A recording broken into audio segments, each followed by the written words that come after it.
Dans cette vidéo, je vais faire l'analyse détaillée du trade où j'ai pu prendre 1,5%, sachant que j'aurais pu en faire 2,5, 3. Et surtout, ce qui est intéressant, c'est comment j'ai géré mon temps et comment j'ai managé ce trade. Tu vas voir, c'est vraiment pertinent parce que la manière dont je trade, je passe très très peu de temps devant les graphiques et tu vas voir que le ratio gain temps à travailler est énorme. Et c'est ça qui est vraiment intéressant et c'est ça que j'essaie de mettre en avant à travers les vidéos. Si tu me suis depuis un moment, tu le vois que j'insiste sur ce point-là, de pouvoir allier travail, trading et d'autres activités, peu importe. On ne veut pas que le trading, ça nous prenne de 8h à 18h. On ne veut pas être salarié.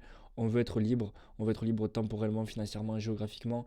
Et donc, tu vas voir comment la manière dont je manage et la manière dont je trade est idéale pour ça. Ok, donc ce trade m'a rapporté 1,5%. Bon, t'as la preuve. Ça, c'est mon journal de trading sur Notion. Ça, c'est mon compte à 10K, mon compte à 6K. Je prends des moitiés risques dessus. Enfin, des moitiés, ouais, de 0,5% sur celui-là. Et ça, c'est le résultat donc, de Marius qui a aussi donc, pris le trade. Et de Antoine qui a pris Euro USD sur la même idée que j'avais partagé aussi en idée. Ok, parce que je vais t'expliquer après. Il faut savoir que moi, le week-end, je fais ma grosse analyse. Je vais t'expliquer un peu comment je m'organise, que tu puisses un peu t'inspirer. Et si la manière dont je trade t'intéresse, tu peux t'abonner, tu peux suivre les précédentes vidéos que j'ai postées et les prochaines. Tu vas voir que c'est vraiment très très simple et idéal. Ok, on va directement rentrer dans le vif du sujet. Donc ça, c'est le trade que j'ai pris donc sur Euro CHF à l'achat. Moi, ma manière de trader, elle est simple. Il me faut une tendance qui soit claire. Donc en général, c'est entre le 30 minutes et le 2 heures. Ok, j'aime pas aller au-delà. Mais ça, c'est la manière dont je trade. Ok, donc là, j'ai une tendance qui est bien définie à la baisse. On fait des points bas de plus en plus bas et des points bas de plus en plus haut. Il me faut ensuite un signe de retournement. Il ne faut pas juste un truc comme ça. Il me faut un signe de retournement. Et là, donc vous voyez qu'on a eu un range. On a cassé. Donc j'ai pu tracer un support ici. Donc on a bien, première étape, cassure de ma tendance. Deuxième étape, il faut que j'ai la moyenne mobile ici. La moyenne mobile de référence, elle était sur le 30 minutes. On voit qu'en 30 minutes, 15-30 minutes, c'est là où il y avait le plus d'impact. Donc c'était la moyenne mobile de référence, c'est comme ça que je l'appelle. Donc ça me fait dire que le setup est en 30 minutes. Et donc ensuite, on a la cassure de la zone de prix. On peut voir que certains, on peut voir ici, on a une épaule TT pour l'inverser. Bref. Donc c'est là où j'ai pris ma position avec un stop loss dessous, sous la moyenne mobile toujours, sous la zone de support et sous un précédent lot. C'est vraiment tout le temps la même chose. Tous mes setups, vous pouvez voir mes précédents setups dans les précédentes vidéos. Si vous êtes dans le groupe, vous pouvez voir, c'est vraiment les mêmes setups que je prends à chaque fois. Parce que c'est simple, c'est une stratégie qui est vraiment mécanique. C'est-à-dire qu'il n'y a pas d'interprétation de se dire il peut y avoir ça, il peut y avoir ça. Non, c'est on a notre truc, notre tendance, on attend la cassure. Bref, c'est aussi simple que ça. Ok.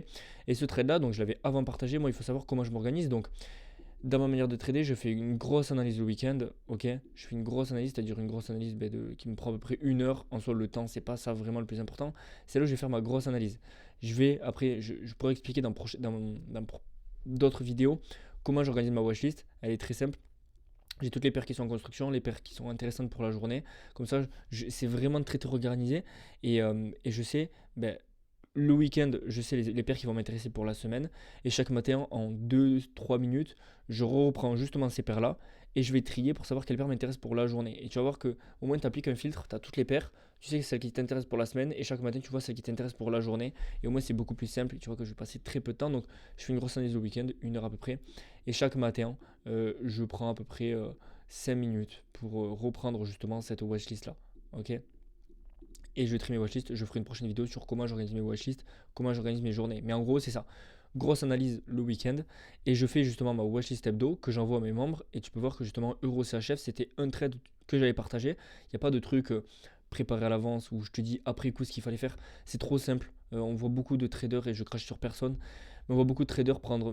C'est facile de voir un setup, de mettre le petit rectangle là d'achat, hop, et de mettre une story, de dire j'ai pris ce trade là. C'est trop facile. Je trouve qu'il y a beaucoup trop, c'est trop facile. Moi, c'est un trade que j'avais partagé, donc tu peux le voir. C'était pour la semaine du 17 au 21, donc je l'avais probablement fait le 16. Mon analyse en général, je l'ai fait le dimanche ou le samedi. Donc j'ai probablement fait le 16 pour la semaine du 17 au 21. Et donc tu peux voir que ça c'est le setup que j'ai partagé, EuroSHF M30. Pareil ici aussi, la deuxième structure est en train de se former. On a ce scénario, on peut être un beau setup. Attention car c'est limite un setup M15, donc à voir, je l'ai quand même pris. Vous voyez que c'est exactement ce qui s'était passé par la suite. Je suis pas un devin, juste je m'adapte en fonction de ce que le marché fait. Et encore une fois, voilà, c'est simple, c'est très simple, c'est toute la même chose. L'analyse elle est rapide, c'est très mécanique. Et moi j'ai pu tester différentes stratégies dans ma vie, que ce soit des trucs d'analyse, que ce soit par exemple du fondamental ou que ce soit beaucoup de trucs d'interprétation. Je pense que ça vous est déjà arrivé si vous êtes dans ce genre de stratégie, à la fois avoir des trucs qui vous disent de prendre un achat, à la fois des trucs qui vous disent de la vente, donc vous savez pas, etc. etc. Là, c'est simple. Si t'as pas tes confiances, la paire ne t'intéresse pas. Tu vas direct arriver devant les graphiques et tu vas le voir. Soit la paire elle peut t'intéresser pour l'achat, soit pour de la vente. Là, j'ai aucun cas un setup vendeur, mais certaines personnes qui traitent différentes stratégies peuvent lui indiquer un achat là, sauf que le fondamental, ils peuvent leur indiquer que c'est une vente. Et donc, qu'est-ce que tu fais? T'achètes ou tu vends, tu sais pas. Moi, je sais ce que j'ai à faire. Si la paire m'intéresse pas, ben je passe, j'ai plusieurs paires. Si elle m'intéresse, ben je mets une alerte, je la mets dans mon liste et aussi simple que ça. Ok, vraiment, c'est vraiment ce point-là j'essaie de mettre en avant. C'est vraiment d'avoir une stratégie la plus mécanique possible. Déjà pour backtester, ça va être plus simple. Et aussi, il y aura moins de trucs d'interprétation et de fausses idées. Après le setup, de vous dire en fait, il fallait prendre la vente parce que non, là, si je prends un SL, c'est que le setup n'était pas bon. Ok, ça arrive d'avoir tort. Ça arrive de pas avoir les bons setups. C'est ok, ça arrive de prendre des SL. Mais si je prends un SL, c'est que je sais que le setup n'était pas bon et pas que je me dise en fait il fallait que je prenne une vente ici parce que j'avais dans ma stratégie aucune raison de prendre une vente. Ok, donc ça c'est le setup d'exécution. Et comme d'habitude, comme tous les trades que je prends, j'ai aussi encore la preuve en fait. J'essaie de vous montrer le maximum de preuves parce que beaucoup sur les réseaux parlent, mais ils vous montrent pas ce genre de preuves. Ça c'est ceux qui sont dans le groupe ils le savent. Et puis moi je partage que ce soit mes gains ou mes pertes. Hein. Là je suis un trade en cours. Pour le moment je suis en drawdown dessus. On verra si je fais une perte, je le partagerai sur mon canal Discord. T'as tout en description, je t'en parlerai après. Bref, donc achat euro CHF, je suis rentré sur euro CHF en M30, tu peux le voir ici. Placement du SL cohérent, je laisse la marge de rentrer sur un ZD CHF s'il me confirme. Parce que je regardais aussi un ZD CHF pour de l'achat. Je suis rentré sur euro CHF plutôt. Ok. Et après, j'envoie aussi le management. Bon, là, j'ai pas mis toutes les captures, mais il y a aussi quand je réduis mon risque. Après, j'avais placé mon SLABE, j'avais trail mon stop. Bref, on est sorti de là. J'ai trail agressivement, je vais t'expliquer après dans mon management. Donc, ça, c'est la partie où j'alerte à mes membres tous les trades que je prends et comment je manage. Ok, donc ça, c'est l'exécution. On va ensuite voir du coup le management et je vais t'expliquer vraiment. Là, on a parlé vraiment de comment je m'organise, etc. On va rentrer dans le trade. Donc, c'est un peu flou parce que bon, c'est une capture, c'est issu de mon journal. Donc on a une première tendance, on a la capture, je suis rentré là. Et on arrive, moi je trace tout le temps mes zones qui peuvent être des zones, vous voyez, des précédentes zones où on a beaucoup réagi, que ce soit à la vente ou à l'achat. On a vu d'autres réactions ici. Donc là, on est arrivé sur une zone. Moi, je manage toujours de manière cohérente. Il faut que toujours mon SL soit en l'occurrence dans un setup acheteur. Pour un setup vendeur, c'est l'inverse, tu l'auras compris. Un setup acheteur, il faut que mon SL soit tout le temps sous ma moyenne mobile de référence, tout le temps sous un lot majeur et si possible sous une zone de support. En l'occurrence ici, vous pouvez voir, on a eu on a eu un beau mouvement impulsif. On arrive sur ma zone ici.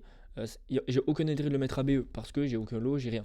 Par contre, je l'ai réduit de moitié risque. Pourquoi? Parce qu'on avait la moyenne mobile qui était là. On avait cette grosse zone ici. Si ça veut dire que si on repassait dessous, ça m'intéressait plus d'être dedans. Certes, j'aime bien moi quand on a ma deuxième structure ici qui fait par exemple un support, j'aime bien toujours garder mon SL dessous. Maintenant, vous allez le voir, on avait formé une autre structure comme ça, donc ça revient un peu au même. Ok, donc voilà, il faut tout le temps avoir un management. Il ne faut pas laisser ses émotions parler, il faut vraiment être précis dans son management. Avant, j'avais peur. Par exemple, là, j'aurais pu me dire, ok, je coupe. Limite, je coupe par peur. Je préfère prendre 1% que truc. Je me serais mis à BE pour me dire, ok, je me mets à BE tranquille. Des fois, ça m'arrive encore parce que j'ai moins de confiance avec le setup. Gros mouvement impulsif. Voilà, on peut avoir des doutes. Mais déjà, le fait de mettre des alertes et de rester très peu devant les graphiques, vous allez avoir beaucoup moins ce truc d'avoir peur parce que vous regardez le graphique. Dites-vous que si vous mettez des alertes, hop, là et là, par exemple, moi je mets tout le temps une alerte à mon stop loss et une alerte à ma prochaine zone. C'est-à-dire que tant que le marché fait ça, il peut dump. Je sais que si j'étais devant les graphiques et que ça dump, je me dis ok, je préfère sortir BE alors qu'il peut faire ça et ça, alors qu'il a respecté ton plan. Et si tu n'avais même pas ouvert les graphiques, tu aurais ouvert là et t'as mieux. Ok. Et ça, je suis sûr que ça t'a déjà arrivé plusieurs fois. Donc mets tes alertes et attends patiemment. Et c'est ce que moi je fais. La manière dont je trade sur des grands time frames, c'est simple. Je mets des alertes, j'attends. Aussi simple que ça. Ok. Ensuite, donc autre management que j'ai eu ici, vous voyez qu'on a fait un lot ici, on avait une zone ici, bon on est passé au-dessus et là du coup j'ai pu manager mon stop loss en dessous. Pourquoi? Il était en dessous d'un lot majeur, en dessous de ma moyenne mobile, en dessous d'une zone, c'est cohérent. Ok, toujours avoir un management cohérent, vous allez voir, mon management ne fait jamais défaut. Impulsion, j'ai très mon stop ici, alors oui on n'avait pas la moyenne mobile, mais je savais qu'on allait potentiellement range, et donc la moyenne mobile allait remonter, et comme je l'avais dit, c'était un setup limite entre le M15 et le M30, et en M15 la moyenne mobile elle était là, donc c'était ok. J'avais aucune raison de laisser mon truc là, après une impulsion comme ça, un lot comme ça, obligatoirement je manage ici. Donc vous voyez le management il est très simple, et je mets des alertes, vous voyez que par exemple ici, j'ai ouvert mon graphique parce que j'ai vu que l'alerte avait sonné, donc j'ai managé ici, tout simplement. Là j'ai décalé mon alerte, j'ai mis une alerte ici, j'attends, tout simplement, ok. Ensuite donc, la prochaine alerte avait sonné, j'ai vu qu'on avait réagi plusieurs fois dessus, donc je trail ici, encore une fois on n'a pas la moyenne mobile, en M15 elle y était, mais oui là c'était un management assez agressif, surtout qu'on avait une news US qui arrivait, c'était la fin du shutdown, et donc je me suis dit ok maintenant comme c'est les premières news qu'on a après shutdown, Je pense que le marché va potentiellement bouger, même si c'était que des PMI, je crois, ou des trucs aux emplois. Et donc, ben voilà, j'ai managé agressivement sous ce lot ici et toujours dans le but de garder un RR positif. C'est-à-dire que j'avais aucune raison de laisser mon stop loss ici. Risquer de perdre tout ça pour gagner potentiellement que ça. Ok, même si ça, je m'en fous un peu, toujours garder un SL cohérent par rapport à la moyenne mobile, etc. etc. Là, du coup, ben voilà. Et après, ben, je suis sorti. Je vais te montrer après. Voilà, donc pour faire le point sur le management, c'est comment j'ai managé. Et tout ça, vraiment, me prend que quelques minutes par jour. Le matin, je reprends vite fait, je regarde si mes alertes ont sonné ou pas. Je redécale mes alertes ou je manage mon stop loss si j'ai besoin. Je remets mes alertes. Tant que ça sonne pas, j'ai rien à faire. Ça sonne, ben soit je me fais trail stop, soit ça sonne et je dois trail mon stop, etc., etc. Ça me prend vraiment que quelques minutes par jour et c'est vraiment pertinent. Et après, je vais t'expliquer tous les points positifs de cette manière de trader. J'ai pu tester différentes manières et vraiment, celle-là pour moi, c'est celle qui est la plus, vraiment la plus intéressante sur tous les points. Je te mens pas, sur tous les points. Alors, hop, mince, on a ça qui a freeze.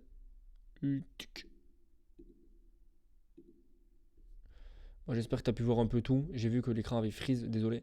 Je fais pas de cut, mais en gros, voilà le management. Je crois qu'on s'est arrêté là. Après, je me suis fait très stop et comme je t'ai dit, tu as pu entendre, tout ça me prend que quelques minutes par jour. Je mets mes alertes. Le matin, je regarde viteuf. Dans la journée, je sais que j'ai 3 moments où je vais manager le matin, le midi et le soir avant d'aller dormir. Très simple. Et comme ça, tu vois que si tu as un travail, je vais t'en parler après, l'avantage, c'est que tu peux vraiment faire ça facilement. De ce fait, petit aparté, il y a une offre Black Friday, moins 50% sur toutes les offres, que ce soit l'offre accompagnement, l'offre mentorat ou l'offre juste abonnement classique. Tu as accès à tout, tu as accès à toute ma stratégie, mes alertes, mes analyses, ma watchlist, bref, tu as accès à tout, plus la partie investissement, et tu vas découvrir la manière dont je trade qui me permet de passer que très peu de temps par semaine.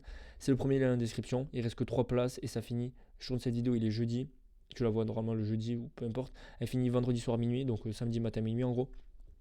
Plus que 3 places, ça va très vite partir à mon avis. J'en ai parlé en story Insta, il doit plus trop y avoir de place. Donc, premier lien en description, tu mets le code BLACK. Je ne l'ai pas précisé, mais tu mets le code BLACK, B-L-A-C-K. Ok. Tu mets le code BLACK, de toute façon, je te mets toutes les infos en description. Tu rentres ce code et tu as moins 50%. Si ça marche, c'est qu'il reste une place. Si ça marche pas, c'est qu'il n'y a plus de place. Ok. Donc voilà. Et ça, c'est à la fin ma clôture. Alors, quelques erreurs où j'ai managé agressivement parce qu'il y avait une annonce. Et tu peux voir qu'après, hop, suite à la clôture, on a vraiment touché mon TP de base. Mais j'ai managé agressivement parce qu'on avait une annonce. Je m'attendais à ce qu'il y ait de gros mouvements.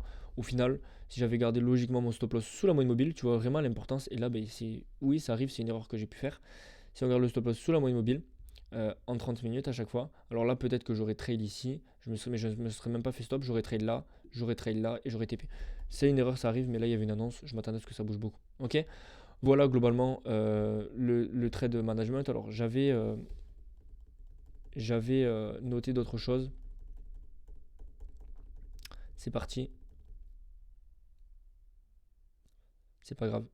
J'avais noté d'autres choses en bas. Les avantages de la manière dont je trade. Ben, je vais te les noter ici. C'est simple. Donc, vraiment, les avantages, les points clés à noter, c'est sur ce trade-là et sur tous les trades en général, c'est vraiment le ratio gain. Même si c'est une perte, même si c'est une perte, vous passez très peu de temps pour une perte, ça fait chier. S'il y en a, ils traitent de 8h à 18h pour au final perdre la journée, vous imaginez, ils passent 8h à 18h pour au final perdre. Donc le ratio gain slash perte et temps est énorme, ok, ou très faible si c'est une perte, vous avez compris. Mais ce que je veux dire, c'est qu'on passe très peu de temps pour avoir des gains. En trading, l'important, c'est pas le levier de temps, c'est le levier capital. Si tu as 400K sur des profits, tu fais 1,5%, tu te rends compte le truc que ça fait pour le temps que tu passes, c'est énorme. Encore une fois, on se sert du levier temps. Avec une bonne organisation, tu peux le faire et surtout, ce qui est intéressant, c'est que tu peux allier cette manière de trader avec taf slash études et c'est vraiment important. Je pense que beaucoup sont dans ce cas-là et même je conseille au début de ne pas tout quitter pour se lancer dans le trading tant que vous n'avez pas de résultat. C'est vraiment important. Donc voilà, c'est vraiment cette manière de trader qui me permet d'être vraiment beaucoup plus serein psychologiquement, de juste mettre mes alertes, de trader et limite le résultat, je m'en fous un peu, enfin je m'en fous, vous l'aurez compris, mais c'est vraiment important. Je mets le point clé sur l'organisation et sur cette manière de trader là qui pour moi, j'ai pu tester beaucoup et si je vous en parle, c'est que vraiment pour moi, il y a une différence. Elle est rentable en backtest, je suis rentable dessus. Je fais en moyenne 5-6% par mois, c'est une moyenne, ça peut aller de 2, 3 à 10, 12% par mois. Donc voilà, c'est tout pour cette vidéo, j'espère que ça vous a plu. Vous avez l'offre Black Friday, le premier lien en description avec le code BLACK, je vous laisse aller voir. Premier lien en description, code black, il reste 3 places. Allez, rejoindre cette vidéo, je te mets toutes les infos en description. C'était Max et on se dit à la prochaine pour de nouvelles vidéos. Ciao.